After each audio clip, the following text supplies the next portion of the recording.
Benvingudes, benvinguts a una nova emissió de Tornem a Europa. Ja sabeu que és el videopodcast que intenta engrescar al votant progressista, valencianista, ecologista de cara a les pròximes eleccions europees que tindran lloc a principis de juny.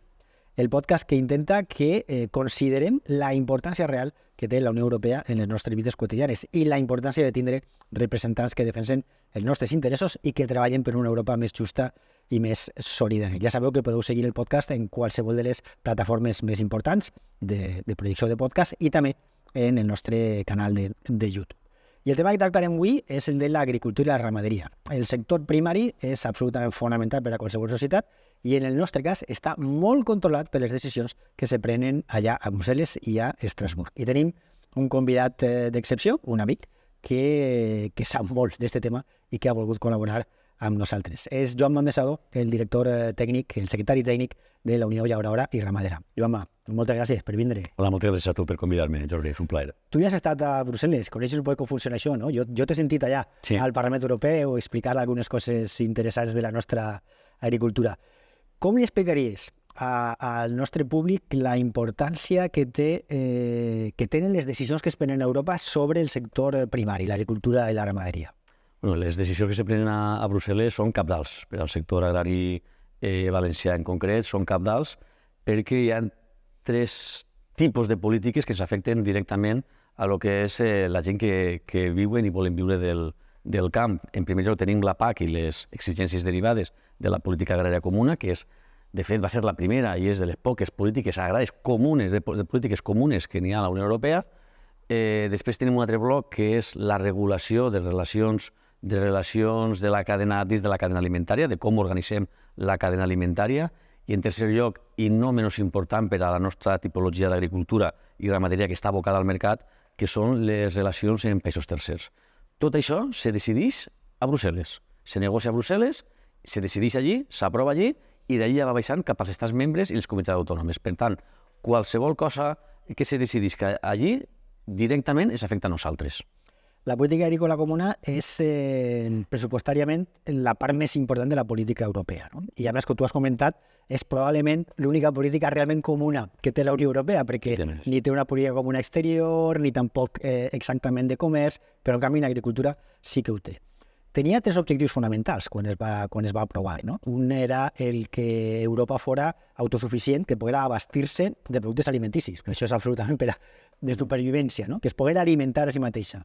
El segon era que els llauradors i els ramaders, les persones que treballen en el sector primari, pogueren tindre un salari digne, pogueren tindre una forma digna de guanyar-se la vida.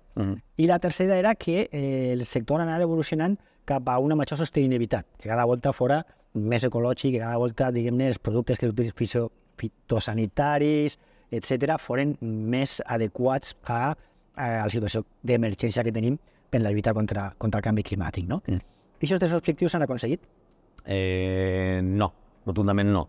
Pel que fa a lo que és l'alimentació dels conciutadans europeus, inicialment sí, després de la Segona Guerra Mundial, però avui en dia no, perquè les relacions internacionals, les relacions comercials en països tercers fa que tinguem tots els productes tot l'any, en qualsevol moment, a disposició del consumidor, el que fa que no tinguem un model propi d'agricultura a la Unió Europea, perquè està tot molt desconnectat, les decisions que se prenen en una part de la Comissió no estan connectades, per exemple, en agricultura, i per tant, decisions que prenen en medi ambient o en comerç afecten agricultura.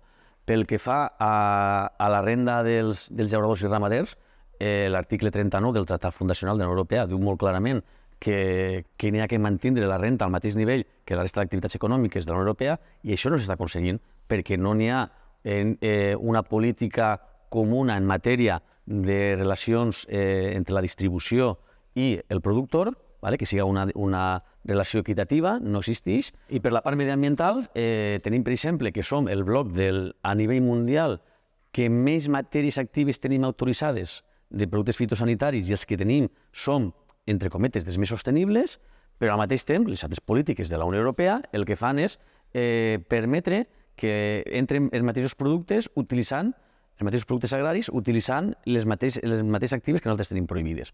Per tant, és una incoherència que mentre a nosaltres es prohibissin mateixes actives, que estem a favor perquè protegeixen sobretot el medi ambient i la salut dels consumidors, però per l'altra via que puguen entrar productes de països tercers que utilitzen aquestes mateixes actives, la veritat és que no és una política de coherència. Per tant, aquests tres grans blocs en general no s'han aconseguit i, per tant, perquè pensem que no n'hi ha un model clar de què vol la Unió Europea de l'agricultura europea. Cada vegada que se publiquen les llistes dels perceptors de les ajudes de la PAC se trobem els mateixos noms, que si la Casa de Alba, que si els Domecq, i a més la major part dels receptors viuen a Madrid capital. Com s'explica això? A veure, s'explica perquè des de Brussel·les n'hi ha un cafè per a tots, que diu que són ajudes públiques i, per tant, ells confonen el que és la dedicació professional al sector agrari en el que és tindre un patrimoni. Aleshores, ells el que apliquen les ajudes sobre el patrimoni, no sobre l'activitat agrària. Nosaltres el que estem defensant i el que voldríem que la Unió Europea legislara és que les ajudes agràries anaven exclusivament a aquelles persones que se dediquen professionalment al sector agrari i fan activitat agrària. És incoherent, conforme dius, Jordi, que el barri de Salamanca n'hi ha 1.200 votants, per exemple, del sector agrari en el barri de Salamanca, que jo moltes vegades he passat per la barri de Salamanca i no he vist mai cap tractor pel carrer. Aleshores, s'està donant ajudes a lo que se diuen agricultors de sofà, és gent que no fa activitat agrària i que per diferents enginyeries pot rebre les ajudes, com els exemples que has posat, i algun més que n'hi ha per ell, com banquers. Exactament. S'està, diguem-ne, subvencionant al terratinent, aquell que posseeix la terra, però no al que la treballa, no? N'hi ha una dada que és la famosa 80-20. El 80% de les ajudes de la PAC se la porten el 20% dels perceptors, són gent gran, és gent gran, i el 80% s'emporta un 20%. O sigui, que és el xicotet, el que se dedica, fa una agricultura familiar, el que se dedica professionalment al sector agrari, només reben el 20%. I el 80% de les ajudes se'ls emporten aquestes grans empreses que les ajudes que reben de la Unió Europea van comprant més terra, van comprant més des d'ajuda i, per tant, cada vegada van percebint més diners. Per tant, n'hi ha que ficar coto i límit a estos perceptors i les ajudes de la Unió Europea única i exclusivament han d'anar a aquell que se dedica. No té sentit que se li doni ajuda a una persona que exercís la seva activitat professional, metge, advocat, i a més tinga una motxilla d'ajudes de la PAC que fa que venga el producte, que pugui vendre el producte més barat que uno que se dedica professionalment, que té que vendre el producte a un preu que li cobrisca almenys els costos de producció. No és coherent tampoc esta línia política. Jo m'has parlat abans de la compartimentació de la política europea, que és una de les coses que, quan jo estava al Parlament Europeu, vaig denunciar moltes vegades. Se prenen decisions en agricultura i en medi ambient que semblen molt coherents, com el que tu has comentat, anem a fer que l'agricultura sigui més sostenible, anem a intentar que els productes que s'utilitzen siguin cada vegada menys perillosos, i que hi hagi que se protegisca la salut del llaurador, que és el que està treballant en ells directament, la primera, del medi ambient, la fertilitat del sòl i també, naturalment, dels consumidors. Això ens pareix molt bé, però en l'habitació del costat estan els senyors de comerç negociant un tractat de lliure comerç amb un país que no respecta aquests estàndards i que, a més, tindrà via lliure per a exportar a la Unió Europea. Se va fer molt tristament popular l'acord amb els països del Sud-àfrica, perquè es permetia entrar en les seues taronges, els seus cítrics, i, de fet, ha provocat també, ha agreujat la crisi que ja patia el sector citrícola valencià. Està pendent d'aprovar, està ahí d'una forma imminent, i a més el govern espanyol està molt encabotat en que això continuï endavant, el Mercosur, que seria un tractat que també tindria unes conseqüències prou devastadores, perquè la nostra agricultura és una agricultura d'exportació en molts sectors, i per tant se troba amb una competència deslleial. Què passarà? Què podria passar si s'aprovara el Mercosur? Mercosur, que efectivament el govern espanyol està empenyat en que s'aprovi aquest tractat. No sabem per quins interessos, perquè encara no tenim cap informe de com afectarà al sector agrari valencià. Nosaltres estem molt preocupats perquè sí que sabem que es va afectar de forma molt directa. Per què? Sobretot, mira, parlem de cítrics, que Brasil és el principal productor del món de cítrics per a sucs. Per tant, si li lleven els arancels a la importació de sucs a la Unió Europea, el que afrontarà serà la nostra indústria. La nostra indústria és una indústria reguladora del mercat que quan no té sida el mercat en fresc, perquè nosaltres estem abocats al mercat en fresc, quan no té sida este mercat en fresc, enviem a la indústria per a transformar. Si entra el suc de taronja de Brasil, la nostra indústria no té sentit. Per tant, desapareixerà i ens quedarem sense un mecanisme de regulació de mercat i, per tant, els nostres cítrics probablement baixen el preu. És la segona opció, sempre. Sí. El productor de cítrics, quan el preu no és bo o el mercat està saturat, envia a la indústria. Té l'opció de la indústria que, cobreix despeses, com a mínim. No? Sí. No per tant, No per tant, se poden aportar d'ací aproximadament unes 400-500.000 tones dels nostres cítrics a la indústria de transformació que les lleven del mercat i, per tant, estabilitza un poc el preu. Tenim també el tema de l'arròs. Uruguai és un gran productor d'arròs que perfectament podria incrementar les seues exportacions a la Unió Europea competint en els nostres competidors de zones que no tenen alternativa de cultiu, com pot ser el Parc Natural de l'Albufera o la Marge del Pego Oliva, que ho fan arròs o no poden fer una altra cosa. I després, sobretot, també en ramaderia tenim problemes en el que és la carn de boví i també en el tema avícola. O sigui, que qualsevol decisió comercial ens afecta a nosaltres i encara no s'han explicat com es va afectar. O sigui, no hi ha informes, que és incomprensible que no es presenten informes de com va afectar. Per això necessitem veus en Brussel·les que defensen el posicionament del sector primari valencià. Crec que està quedant molt clar. Per tota manera, jo t'he de fer un parell de preguntes per a tancar. La primera és per què és important que n'hi hagi representants valencians, valencianistes, progressistes i que es preocupen per el medi ambient allà en el Parlament Europeu? A veure, jo això de que un eurodiputat té un vot, jo nego la major. Els eurodiputats no tenen un vot, els eurodiputats tenen fins a 750 vots. És a dir, és vital, important tindre una veu valenciana que conega el sector, que defensa el sector agrari valencià en Brussel·les, i també si té la capacitat de convèncer a la gent del seu propi grup i a la gent dels altres grups per a que voten els interessos valencians, no és un vot, se multiplica aquest vot. Per tant, és vital que gent valenciana estiga a Brussel·les perquè és la gent que més coneix el sector agrari. És a dir, en tots els meus respectes als galecs, els galecs coneixeran molt la ramaderia i l'agricultura de Galícia i la defensaran. Per tant, jo no puc anar a que un galec defense els meus cítrics, tinc que anar a un valencià que defense els meus productes. Pues ja saps que quan estàvem en el Parlament Europeu, precisament amb els gallecs negociàvem. Sí.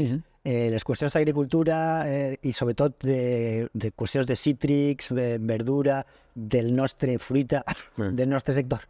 Ells votaven el que nosaltres es dèiem i si hi ha la pesca atlàntica, pues nosaltres votàvem el que ells es demanaven. Vull dir, la negociació és permanent en el Parlament Europeu i en efecte no es tracta de tindre un vot, sinó de saber aconseguir. Molt bo, és efecte multiplicador, jo crec que és important.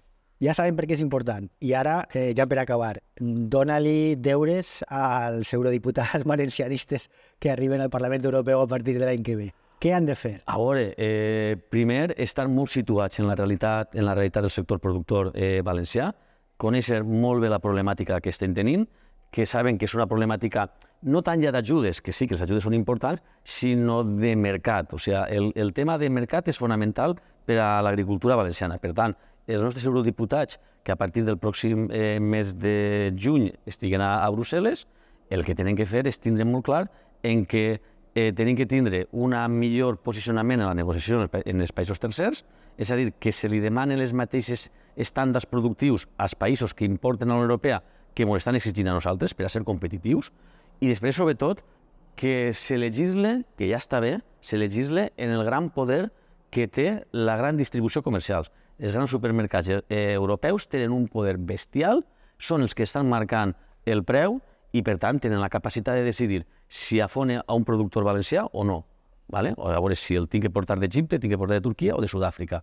O el compre d'allí o el compre un productor d'ací. O sigui, n'hi ha que legislar ja està bé, estan dient a nosaltres que s'ajuntem en organització de productors, però al mateix temps la distribució està molt concentrada i, per tant, té un poder de negociació bestial i brutal. Jo mai dic que acabem, però no acabem, perquè aquest tema és molt important.